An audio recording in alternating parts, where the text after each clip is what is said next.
મેં એને કીધું કે ડેરી ડોનમાં આઈસ્ક્રીમ ખાવા જઈ, ઈ મને ભરકા દેવીમાં લઈ ગયા. બોલો, આ માણસ કબાટની અંદર રાઈટ સાઈડ કપડા હું મૂકું છું, કેમ કે ગર્લ્સ ઓલવેઝ બી રાઈટ, અને ડાબી સાઈડ એ મૂકે છે, તો એને એની ગંજી મારા કપડા મૂકવાની.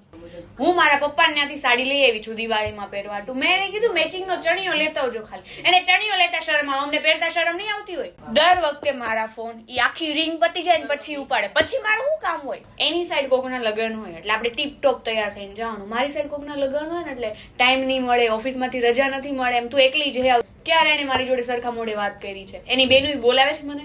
મને પનીરનું શાક આવડતું નથી પણ મેં બનાવ્યું યુટ્યુબ માંથી જોઈને. એ માણસથી એટલું ન કહેવાનું કે સરસ બન્યું છે. 7 રોટલી તો ખાઈ ગયા હતા. મારા પિયર મહિનામાં 8 વખત જાવ. એ તો રોજ મળતા હોય ને મમ્મી પપ્પાનું. હું મારા મમ્મી પપ્પાને 8 વખત ન મળી શકું. અમે બહાર ગયા હોય ને, ઈ માણસે ક્યારે મારા બાજુમાં ઉભા રહીને ફોટો નહીં પાડાવે કે નથી મારે એકલી ના પાડી દીધા. પોતે આઈફોન વાપરે છે અને મને એમાં આપ્યો એનો જૂનો ફોન. એને એના બધા પરફ્યુમ સાચવીને મૂકી દીધા છે, મારા પરફ્યુમ લગાવે છે. લેડીઝ પરફ્યુમ યુઝ કરે.